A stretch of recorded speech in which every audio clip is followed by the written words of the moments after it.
ကျွန်တော်အခက်ခဲပြဿနာဒုက္ခလောကရဲ့ nature ထဲမှာရိုက်ခတ်နေတဲ့မှုတွေကနေဖခင်ယေရှုကိုကျွန်တော်ကလိုအပ်တာဖြစ်တယ်အာမင်ဘာပဲပြောဘာပဲလို့ယေရှုမပါဘဲနဲ့မရပါ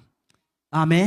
်ကျွန်တော်တို့ရဲ့ကယ်တင်ရှင်ဖြစ်တယ်ကျွန်တော်တို့ရဲ့အရာခတ်သိမ်းဖြစ်တဲ့သူကဝိညာဉ်တစ်ခုတည်းပဲကြတာမဟုတ်ဘူးခန္ဓာစိတ်ဝိညာဉ်ခန္ဓာစိတ်ဝိညာဉ်တည်းပဲမဟုတ်ဘူးပြဿနာအခက်ခဲလေထဲကနေကယ်တင်တဲ့ဘုရားဖြစ်တယ်ပြဿနာခက်ခဲကိုလည်းဖြေရှင်းပေးတဲ့ဘုရားရှင်ဖြစ်တယ်အာမင်အစအလောက်ကောင်းမြတ်တဲ့ဘုရားကျွန်တော်တို့ပြောရမယ်ဟောရမယ်ပြောစရာဟောစရာကပါရှိတယ်ဆိုရင်ယေရှုရဲ့တည်င်းကောင်းမြတ်ဟောပြောဖြစ်တယ်အာမင်ယေရှုကဘလို့မျိုးဘုရားဖြစ်ဘုရားယေရှုကလူကိုချစ်တဲ့ဘုရားရှင်ဖြစ်တယ်အာမင်လူကိုချစ်တဲ့ဘုရားဖြစ်တယ်လူကိုယေရှုပြုတဲ့ဘုရားရှင်ဖြစ်တယ်လူကိုကယ်တင်တဲ့ဘုရားဖြစ်တယ်လူကိုကောင်းချီးပေးတဲ့ဘုရားရှင်ဖြစ်တယ်အဲ့ဒါကြောင့်လူနဲ့တွေ့တဲ့ခါမှာဒီလူကိုငါဘယ်လိုပဲနည်းနဲ့သူ့မှာဘာခက်ခဲပြဿနာပေးဘာမှချမ်းမှရှိရှိတယ်ဘုရားကယေရှုကငါတို့ဘဝကိုချီးပြီးတော့မှတက်တာကိုချီးပြီးတော့မှဘာလို့လဲဆိုတော့လွတ်မြောက်စေခြင်းနဲ့ယေရှုဆိုတဲ့အဓိပ္ပာယ်ကဘာလဲဆိုလို့ရှိရင်နော်မိမိလူတို့ကိုအပြစ်မကင်းချင်မဲ့တုံတနည်းအားဖြင့်ဆိုကယ်တင်ရှင်အင်္ဂလိပ်လိုနေကြတော့ savior လို့ခေါ်တယ်ဗောနော်ဆိုတော့ကယ်တင်ရှင်ယေရှုရဲ့သူ့ရဲ့နာမည်ကိုကကယ်တင်တဲ့နာမအရှင်ဖြစ်တယ်ဖျားရှင်နာမတော်ဘုန်းကြီးပါစေ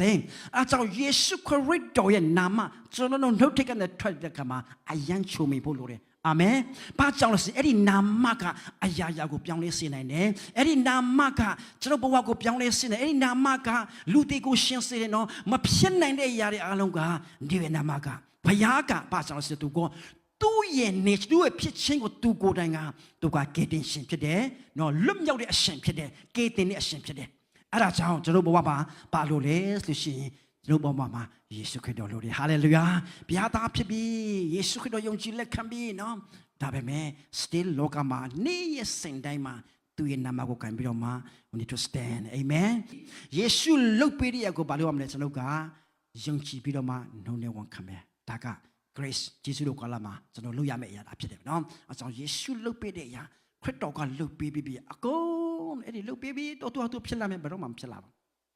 းသူဟာဘယ်တော့မှဖြစ်လာမှာဘယ်လိုကျုပ်တဲ့တာထဲမှာရောက်လာဖို့ဘာလို့ရမလဲဆိုလို့ရှိရင်ယေရှုလုတ်ပေးတဲ့ကိုယေရှုတင်ရမယ်ပြီးရင်ယုံကြည်ရမယ်ဖြစ်နိုင်မှာဖြစ်နိုင်ဘုရားကကောလုံးဖြစ်နိုင်စေပြီဟာလေလုယာဘုရားဖြစ်နိုင်စေတဲ့ကို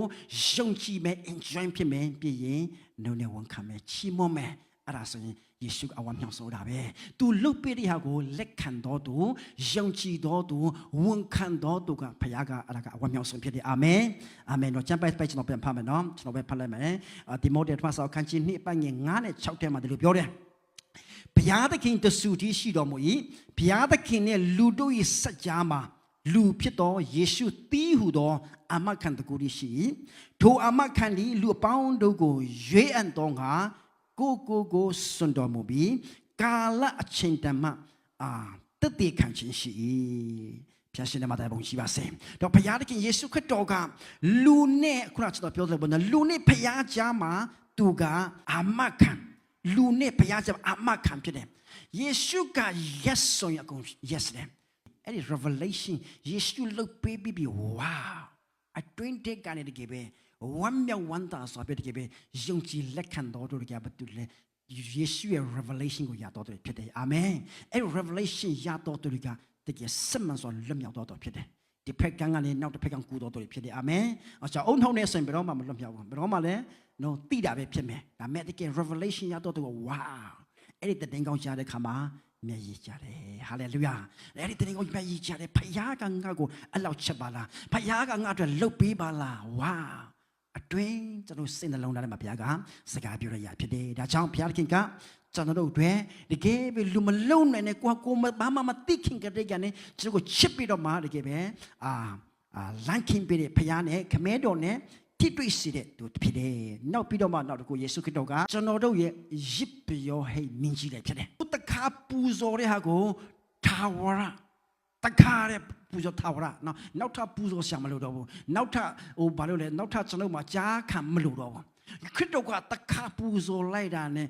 once for all လို့ပြောချင်စားပါနော်ဆိုတော့တခါလေးကအဲ့ဒါထာဝရအတွင်းလုံလောက်တဲ့အရာဖြစ်တယ်အဲကြောင့်ယေရှုကငါအမှုပြီးပြီငါလုပ်ပေးတာကိုသူတို့ကသိပြီးတော့မှယုံကြည်လက်ခံဝန်ခံရင်သူတို့တက်မှာအကုန်ရမယ်ဟာလေလုယာစဉ်းစားကြည့်ကေတင်ချင်းကကျွန်တော်ဘယ်လိုရလဲကျွန်တော်တို့ကေတင်တဲ့အကြောင်းကိုဆရာတယောက်ဆရာမတယောက်ငါတို့ပြောပြတဲ့ခါမှာကြားတဲ့ခါမှာ wow ခုနပြောတဲ့ revelation ရတဲ့ခါမှာကျွန်တော်တို့ကအဲ့ဒါကိုဘာလို့လဲယုံကြည်လိုက်တယ်ဘာမှအားဆိုင်ရှာလည်းမလုပ်ဘူးဘိုးကပြေးရှာမလုပ်ဘူးယုံကြည်လိုက်တယ်ယုံကြည်ပြီးတော့ကိုယ်အတွက်ရရှိလိုက်တဲ့ခါမှာအထဲမှာတတ်သိရှိတယ်အဲ့ဒီတတ်သိကဘာလဲဆိုရင်တန်ရှင်တော်ဝိညာဉ်တော်နော်တန်ရှင်တော်ဝိညာဉ်တော်ဝါကျွန်တော်ကလုံးဝဘုရားသားဖြစ်သွားပြီဘုရားသမီးဖြစ်သွားပြီအာမခံချက်တရားမှတရားရရှိအဲ့ဒီတသက်ကိုဝိညာဉ်တော်ကပေးတာဖြစ်တယ်။ဘာကြောင့်ပေးတယ်လဲဆိုရင်ယုံကြည်ခြင်းကြောင့်ရတာဖြစ်တယ်နော်။ထိုနည်းတူပဲလောကမှာကျွန်တော်လိုအပ်နေတဲ့အရာတွေတစ်ခုစီတိုင်းလေယေရှုကအဲ့ဒီဝိညာဉ်တစ်ခုပဲကောင်းကင်ငါရောက်ဖို့တဲ့အမှုပြီးပြီလို့မဟုတ်ဘူးနော်။လိုအပ်တဲ့လူတွေအတွက်လိုအပ်တဲ့ရဟောတဲ့များသူကလှုပ်ပေးပြီ။အဲ့ဒါကြောင့်ခန္ဓာကိုယ်နဲ့လာတာဝိညာဉ်အတွက်ပဲသူလှုပ်ပေးမယ်ဆိုလို့ရှိရင်အသွေးအသားဆောင်ရှာမလို့ဘူးနော်ဝိညာဉ်နဲ့သူ့ရဲ့တကူတော်နဲ့သူလှုပ်ပေးလို့ရတယ်။ကြောင့်ခန္ဓာကိုယ်နဲ့လာပြီးတော့မှအပင်ပန်းခံတဲ့ညှင်းစေးကနဲ့အမျိုးမျိုးစုံသောစုံစမ်းခြင်းခံပြီးတော့မှသူကကြော့ဖြတ်သွားတာဖြစ်တယ်။ဘာကြောင့်လဲဆိုရင်လောကမှာကျွန်တော်တို့နေတဲ့ခါမှာခန္ဓာစိတ်ဝိညာဉ်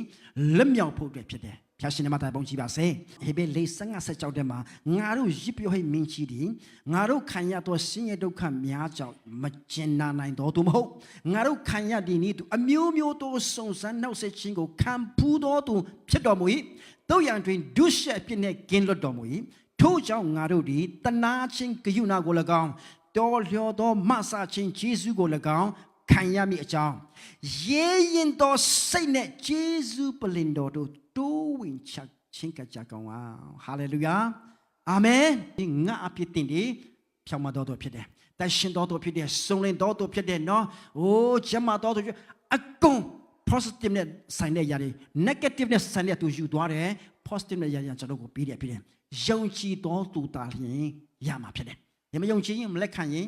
လက်ခံတော်သူရရှိမှာဘုရားကတကယ်တက်တည်ပြီးမှလုပ်တဲ့ဘုရားရှင်ဖြစ်တယ်အာမင်အကြောင်းကျမ်းစာမှာရှိတယ်မြတ်ကွာဘုရားကကျမ်းစာကမလိမ်ဘူးဘုရားစကားဖြစ်တယ်ကျွန်တော်ကပတ်တော်မှာရှိတယ်မြတ်ကျွန်တော်ယုံတယ်ကွာဟာလေလုယာကျမယုံတယ်အကြောင်းအဲ့ဒီအတိုင်းနော်ဘုရားကလုပ်ပေးနိုင်တဲ့ဘုရားရှင်ဖြစ်တယ်ဆိုတာကိုယုံကြည်ပြီးတော့မှဝန်ခံဖို့အဲ့ဒါမှယဉ်ကျေးတယ်ဘုရားကိုကျွန်တော် limit ထားလို့မရဘူးယေရှုတော်ကအဲ့ဒါပဲပန်းတရံကနေကြိုးစားတာမဟုတ်ဘူးအတွင်းကနေအတွင်းခွန်အားနဲ့သူကသွားခိုင်းတယ်ပြောခိုင်းတယ်ဆူတောင်းခိုင်းတယ်အတွင်းကနေစကားပြောနိုးဆိုတယ်ဆိုတော့ဓမ္မဟောင်းကသူတို့အထဲမှာတွင်းပေးမဲ့သူမရှိဘူးစကားပြောမဲ့သူမရှိဘူးအကြောင်းသူတို့ကအကျင့်နဲ့တွားရတာကိုယ်ခန္ဓာနဲ့မရရအောင်နဲ့သူတို့ကဒီပဲဖျားနော်ဟိုစက်ကရတာလောက်ရတာဒါပေမဲ့ကျွန်တော်တို့ယေရှုတော်ကလာဆိုယေရှုကိုယုံတဲ့ခါမှာယေရှုရဲ့ဝိညာဉ်ကငါတို့ထဲမှာရောက်လာတာဖြစ်တယ်အာမင်ကျွန်တော်သူစကားကသူကပြောတယ်ထားခိုင်းတယ်ဆူတောင်းခိုင်းတယ်နှုတ်ပတ်တော်ဖတ်ခိုင်းတယ်အဲ့ဒါကကိုအကျိုးစားတာမဟုတ်ဘူးအတွင်းကဘယ်သူကိုယ်တိုင်ကလည်းလုပ်နေတာဖြစ်တယ်အာမင်အဲ့ဒါကိုလုံးဝတရားမှတရားတင်ကိုယ်တိုင်ကဘာလို့လဲဆိုရင်ယုံကြည်လက်ခံမဲ့စဉ်သူကပို့ပြီးတော့မှလုပ်မယ်ကျွန်တော်အတွင်းဟာကိုထားပြီးတော့မှအပြင်ပန်းတရာကျိုးဆိုင်အရာပြင်ပန်းတယ်နော်အဆောင်ဒီနေ့အမှုတော်ဆောင်ရိုးရိုးယုံကြည်သူပြောနေနော်အမှုတော်ဆောင်ကနေထွက်သွားဒီအမေရိကန်မှာရှိဒီအခုအတိအကျတော့ကျွန်တော်မသိဘူးတစ်နှစ်မှာအမှုတော်ဆောင်နေတာမဟုတ်တင်းတော့ပိတ်တဲ့ဟာတွေမှုဆောင်တော်တဲ့ဟာတွေပါဆောင်လက်ဆိုရှင်အတွင်းမှာဝိညာဉ်တော်လုံးမလို့ဘူးအတွင်းကလည်းအပြင်ပန်းတရာနဲ့လှုပ်တဲ့ခါမှာဘာသာရေးနဲ့လှုပ်တဲ့ခါမှာဘာလို့ဆိုရှင်တသိမရှိဘူးအတွင်းမှာတော့အတွင်းတဲ့ကဝိညာဉ်တော်ဘယ်တကယ်ပဲ grace နဲ့အသက်ရှင်ရင်ဘုရားကအောဖို့ရတည်ပေးမယ်ဘုရားရှင်ဖြစ်တယ်အာမင်။ဆိုဘုရားရှင်လာရင်ဘုရားကဘယ်တော့မှချင်းနေမဟုတ်ဘူး။ခါလေတွားတဲ့ခါမှာအရာစင်ပြည့်လို့ဖြစ်မယ်ရောက်တွားတဲ့ခါမှာဘာကြောင့်တော့ကျွန်တော်တို့စိတ်နှလုံးကိုတိကျွမ်းတော်သူဟာဘုရားရှင်ဖြစ်တယ်အာမင်။ဘုရားအိမ်တော်တည်လာတဲ့ခါမှာဘုရားကအယံဝမ်းမြောက်တယ်။တင်းနှလုံးသားကိုရှိတယ်။ငါသမီးကဘာလို့နေလဲ။ငါသားဘာလို့နေလဲ။အဲ့ဒီလိုအပ်တဲ့အပိုင်းတွေကိုဘုရားကလုပ်ပေးခြင်းနဲ့ဘုရားရှင်ဖြစ်တယ်အာမင်။သူ့နာမည်ကကယ်တင်ရှင်ကေတင်ချင်းနဲ့မဆာချင်းနဲ့ကေတင်ချင်းအမှုကိုလေသူကမဆာချင်းအမှုကိုလေအစင်တတ်နိုင်တော်မူသောဘုရားရှင်ဖြစ်တယ်အာမင်လက်ကိုတဲ့ဘုရားရှင်ချီးမွမ်းရအောင်နော်ယေရှုအကြောင်းကိုပြောခိုင်းတာဖြစ်တယ်အာမင်ဘုရားကဘယ်လိုမျိုးဘုရားလဲနံပါတ်1သူနဲ့ stand အရင်လုပ်ပါဘုရားဖက်မှာရက်တယ်အကြောင်းယောရှုကပါပြောလဲနော်လူတွေမြောက်မြေအဲ့ဒီမျိုးတွေဟိုခကြီးရဖြစ်တဲ့ခါမှာငါနဲ့ငါမိသားစုဒီ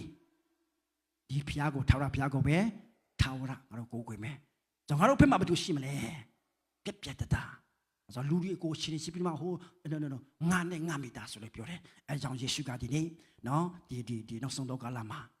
ယေရှုဖက်မှာတကယ် stand မယ်ဆိုရင်ယေရှုကအစင်တင်ကျွန်တော်အမေရိကန် stand ပြတဲ့ပြရှင်ဖြစ်တယ်အာမင်နောက်ဆုံးအချိန်လေးဘယ်လိုမျိုးနော်အချိန်လေးကို